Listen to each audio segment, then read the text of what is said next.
ఓం అస్మద్గురుభ్యో నమః. లక్ష్మీనాథసమారంభాం నాథయామనమధ్యమాం అస్మదాచార్యపర్యంతం వందే గురుపరంపరం.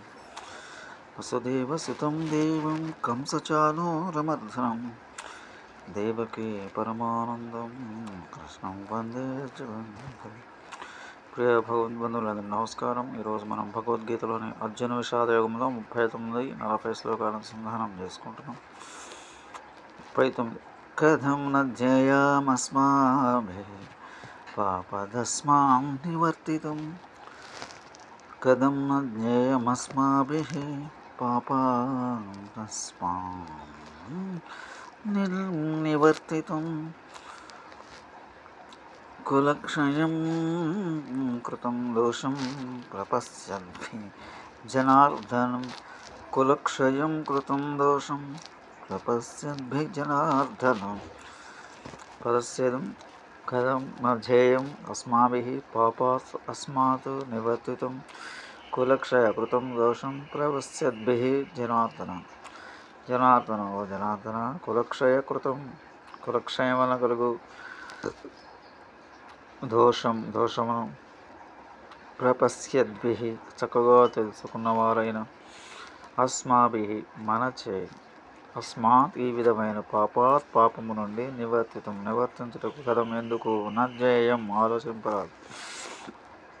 హే జనార్దన, కులక్షయకృతం దోషం ప్రపశ్యద్భిః అస్మాభిః అస్మాత్ పాపాత్ నివర్తితుం కథం నధ్యేయం. ఓ జనార్దన, కులక్షేమలు కలుగు దోషము చక్కగా తెలుసుకున్న వారమైన మనచే ఈ విధముగా పాపమును నివర్తించుటకు ఎందుకు ఆలోచించపరాదు. జనార్దన దోషం ప్రపశ్యద్భిః.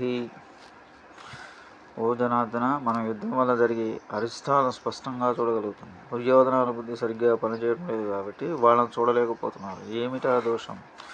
కులక్షయకృతం దోషం. ముందు శ్లోకంలో చెప్పింది మళ్ళీ చెప్తున్నాడు. కులక్షయం జరిగిపోతుంది. అస్మాభిః అందువల్ల అస్మాత్ పాపాత్ నివర్తితుం కథం అధ్యేయం.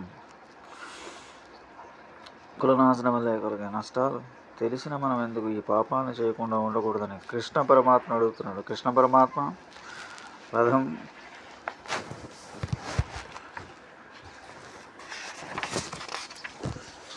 పదం దారి మళ్లించాలి కదా. కృష్ణ పరమాత్మ అర్జునుని మోహావేశానికి మనసులో నవ్వుకుంటూ ఉండవచ్చు, కానీ అతని ఏమీ చలనం లేకుండా కూర్చున్నాడు. అర్జునుడి కోరిక మేరకు రథాన్ని వెనక్కి తిప్పడం లేదు, అలాగని అతనితో వాదనకు దిగలేదు. అలా వాదించాలంటే అర్జునుడు వినే పరిస్థితిలో ఉండాలి. వినే స్థితిలో లేని వాళ్ళకి ఎంత చెప్పినా అది మనరోధనం అవుతుంది, అంటే అడవులో ఏడవడం. నిజానికి మన కుటుంబంలో జరిగేది అదే. వినే పరిస్థితి లేనప్పుడు సలహాలు ఇస్తుంటాం. కృష్ణ పరమాత్మకి ఎప్పుడు ఎలా మాట్లాడాలో తెలుసు, అందువల్ల మౌనంగా వింటున్నాడు. అర్జునుడు వినే స్థితిలో లేకపోగా ఇంకా మాట్లాడే స్థితిలో ఉన్నాడు. తదుపరి 40వ శ్లోకం.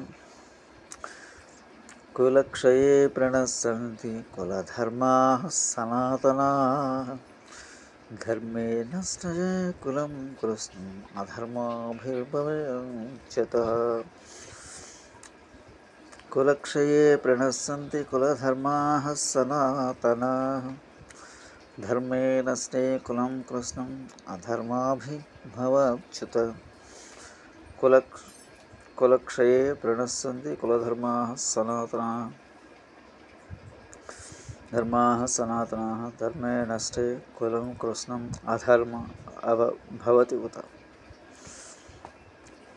కులక్షయము కారణముగా సనాతనమైన కులధర్మములను ప్రణశ్యంతి నశించిపోవడం. ధర్మే నష్టే ధర్మము నశిస్తే కృష్ణం సమస్తమైన పూర్తిగా కులం వంశమునందు అధర్మ అవుతాయి.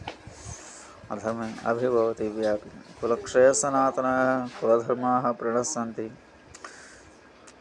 ఊతే ధర్మే నష్టే అధర్మ కృష్ణం కులం అభిభవతి.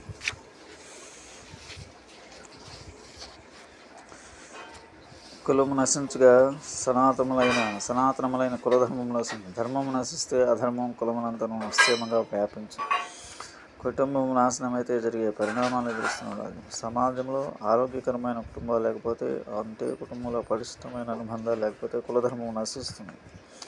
ధర్మం లేని చోట మతం ఉండదు, సంస్కృతి ఉండదు, ఆధ్యాత్మికత చోటుకు ఉండదు. అందువలన ధర్మము కానీ, సంస్కృతి కానీ, మతం కానీ, ఆధ్యాత్మికత కానీ పెరగాలంటే కుటుంబం పటిష్టంగా ఉండదు. భారతదేశంలో కుటుంబంలో బంధాలు బలంగా పెనవేసుకున్నట్టే మన శాస్త్రం మనకు ఆరోగ్యకరమైన కుటుంబ జీవన విధానం నేర్పించింది. ఒక దేశం బాగుండాలంటే దాన్ని పాలించే ప్రభుత్వం స్థిరంగా ఉండాలి. ఒక జాతి సంస్కృతి నిలబడాలంటే కుటుంబం పటిష్టంగా ఉండాలి. కులక్షయే ప్రణశ్యంతి.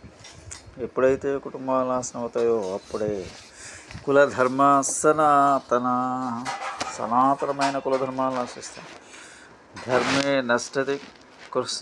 ధర్మే నష్టే కులం కృష్ణం అధర్మాభిచ్యుత. ధర్మం నశించినప్పుడు కులంలో అధర్మం పెరిగిపోతుంది. అధర్మం అంటే అర్ధకామాలు మాత్రమే కోరుకుంటారు, డబ్బుకా సుఖాలుగా మాత్రమే విలువిస్తారు. వాటి కోసం విలువలు వదులుకోవటానికి కూడా వెనకాల. అటువంటి లౌకిక జీవన విధానం అధార్మిక జీవనం అంటారు. అది విలువలను ప్రారంభమవుతుంది. స్వస్తి.